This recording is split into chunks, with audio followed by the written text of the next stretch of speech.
नमस्कार दोस्तों, UP triple SC से मुख्य सेविका भर्ती को लेकर बात करेंगे। जैसा कि मुख्य सेविका भर्ती रिज़ल्ट आने के बाद से आप देखेंगे जो भी कट-ऑफ की स्थिति है, अनरिज़र्व के समान ओबीसी, ईडब्ल्यूएस, एससी की कट-ऑफ गई हुई है, जिससे कि अभ्यर्थी बहुत ज़्यादा हताश निराश हुए हैं।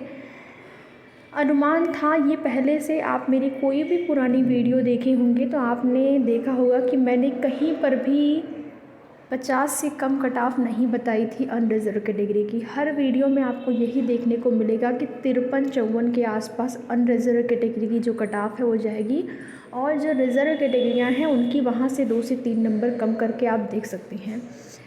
तो अनरिज़र्व का तो मान लीजिए गया सेम ही, आप मान के चलिए, और कम ही गया, लेकिन जो अन्य कैटेगरियाँ हैं रिज़र्व कैटेगरी, उनकी जो कट-ऑफ है वो हाई चली गई।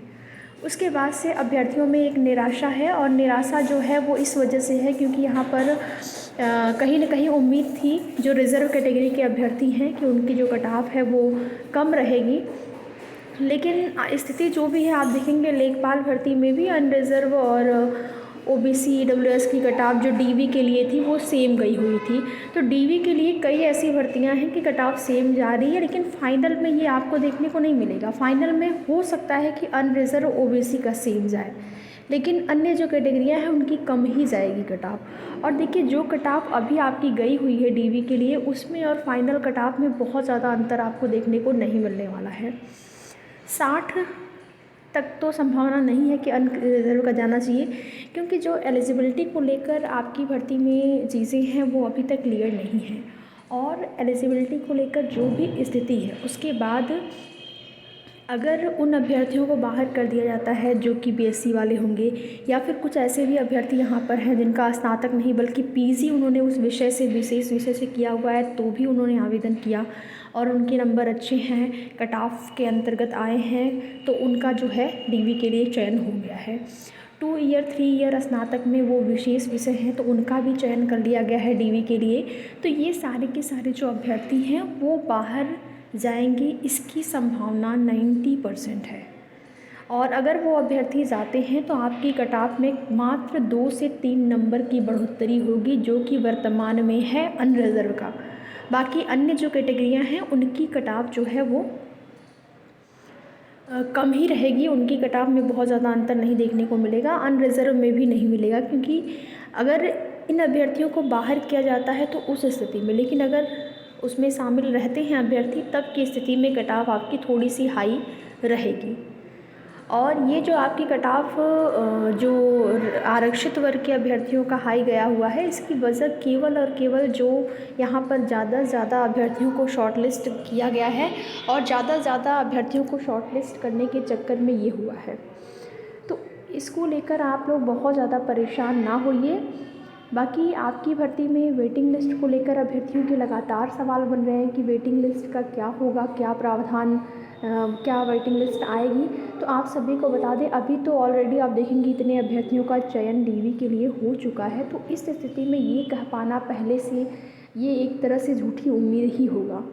हाँ, डीवी होने के बाद कुछ जानकारियाँ होंगी जो लेने की कोशिश की जाएगी, और आयोग से जानकारी मिलेगी। अगर ज़्यादा अभ्यर्थी बाहर होते हैं डीवी में तो फिर हो सकता है वेटिंग लिस्ट जारी हो, या फिर जो आपकी 126 सीट है जिस पर कि जो स्टे है वो बरकरार है, अगर वो सीटें मुक्त हो जाती हैं स्टे से, अगर वो सीटें आपकी भर्ती में जुड़ जाती हैं, तो उस स्थिति में उन सीटों के लिए 4 से 500 के आसपास जो वेटिंग लिस्ट है वो आपको देखने को मिल सकती है।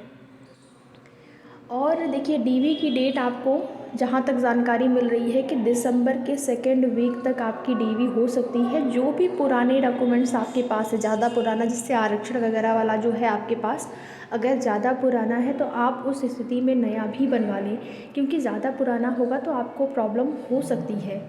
नया भी आप बनवा के रख लीजिए। और आवेदन की अंतिम तिथि के पहले के सारे डॉक्यूमेंट आपके होने चाहिए। ये तो आपने आवेदन के टाइम ही देखा होगा, आवेदन में जो भी डॉक्यूमेंट आपके लगते हैं वो सब आवेदन के पहले पहले के होने चाहिए। बाद की स्थिति में आप जो है अगर ऐसा कुछ होता है, नंबर भले ही आपके अच्छे होंगे, कट ऑफ आपके जो आपके मार्क्स हैं वो भले ही बहुत ज़्यादा हों, नाल ब्राइट स्कोर आपके बहुत टॉप में आप हों, लेकिन अगर डॉक्यूमेंट में कोई भी कमी है तो आप भर्ती से बाहर हो जाएंगे। और ऐसा ना हो इसके लिए आप बिल्कुल तैयार रहें। सेकेंड वीक दिसंबर के सेकेंड वीक में आपका जो डीवी है वो लगने की संभावना है, तो डीवी के लिए आप लोग बिल्कुल तैयार रहिए। बाकी आपकी भर्ती से संबंधित जो भी सूचनाएं होंगी ऑफिशियल नोटिस आने पर आपको उसकी जानकारी दी जाएगी। डॉक्यूमेंट वेरिफिकेशन की कल के डेट में मैंने एक वीडियो बनाया था, आज मॉर्निंग में भी कुछ जो है आपका डॉक्यूमेंट से संबंधित चीज़ें जो आपको पहले से व्यवस्थित कर लेनी है वो आप सभी कर लीजिए, ठीक है। और बाकी जो भी मैटर है वो तो है ही। अभ्यर्थी बहुत ज़्यादा निराश हुए हैं रिज़ल्ट जारी होने के बाद, बहुत ज़्यादा निराशा हाथ लगी, क्योंकि कहीं ना कहीं एससी वाले अभ्यर्थी जो 50-48 वाले थे उन्होंने भी उम्मीद कर रखी थी कि उनका डीवी के लिए शायद चयन हो जाए, तो नहीं हो पाया है। नॉमिनेशन का खेला अच्छा खासा हुआ है और उससे बहुत सारे अभ्यर्थियों के नंबर जो है वो कम हुए हैं, तो इस प्रकार की समस्याएं अभ्यर्थियों को हुई हैं। अब उसको लेकर प्रयास जारी है, कुछ ऐसी कोशिश जिससे कि उनको पता चल पाए, वो संतुष्ट हो सकें कि नॉर्मलाइजेशन हुआ है जिसकी वजह से उनके नंबर घटे हैं।